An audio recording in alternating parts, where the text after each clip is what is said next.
The math is easy. Being around people tires me out. The desert offers a lot of solitude, but I'm old and tired. I don't like sleeping in a tent. Let's get a camper. $30,000. I'm just crazy enough to believe I could build one. 3 years and 6 iterations later, I've built the perfect camper. Camper 6.0. There she is in all of her glory.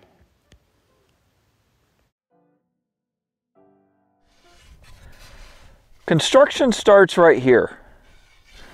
This is a piece of cedar, and it was sourced from a very humble way. This is a cedar fence picket. Notice the dog ears.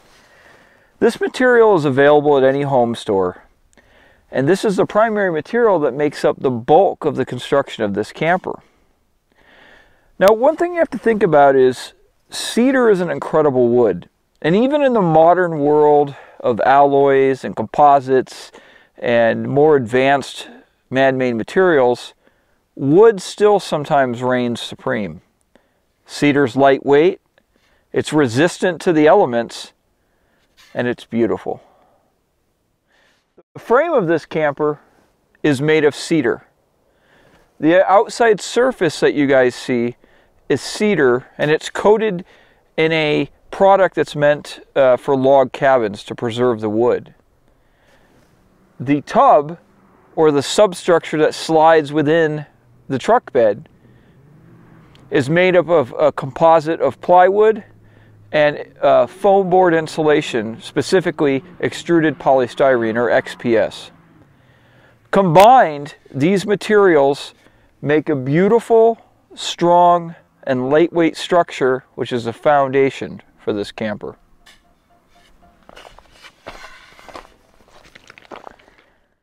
This strange shape serves a purpose too. It's for aerodynamics. You've got a long slope and curved angles on the front leading edge, rolling down to the rear, which is narrowed.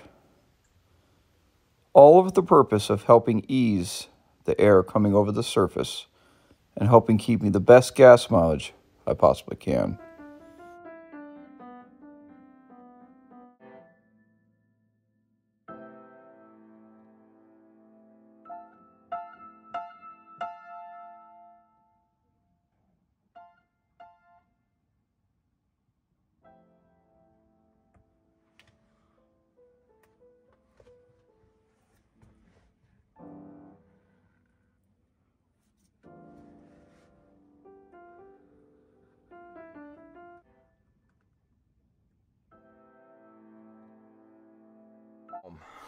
This is the interior of Camper 6.0.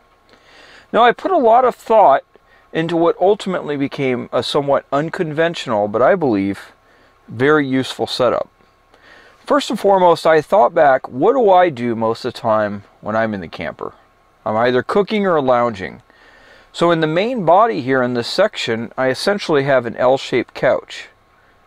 Now, the right side here where I'm sitting is wider and can actually function as a bed. As you can see, I've got my sleeping pad out here. Over here is an additional seating, but if you need a table, this pulls right out here and provides ample space to sit and eat.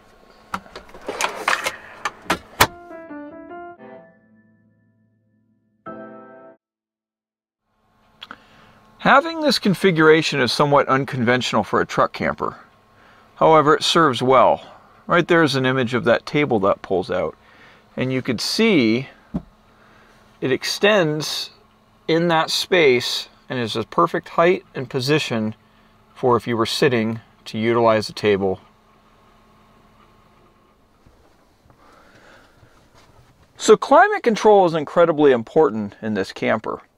It's very well insulated. There's 2 inches of foam board insulation in the walls, underneath the cab over, 3 inches in the roof, and the floor is also insulated. But I also took other measures to add some additional insulation and privacy for this camper. What you see right here is the window covering for the window to the side of the camper. It has a couple different ways that you can use it. One is you could shut the door completely, which would provide ultimate privacy and also some level of insulation, either from keeping heat in or keeping the sun out. As you guys just saw in its other iteration, you can lift this up and secure it up here, which would give you access to the screen down here if the window was opened. A little bit of light could come through, but also give you some privacy.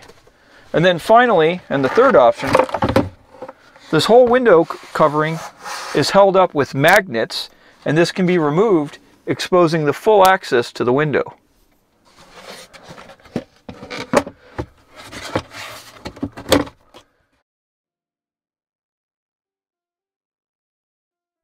This camper is outfitted with a 5000 BTU window style AC unit, which is plenty for the inside of this camper.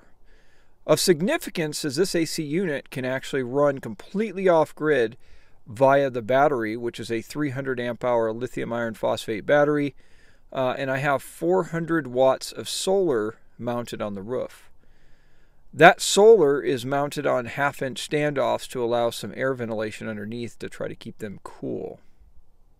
The box that you saw on the rear of the camper can actually be removed, exposing the condenser unit, therefore allowing it to run efficiently.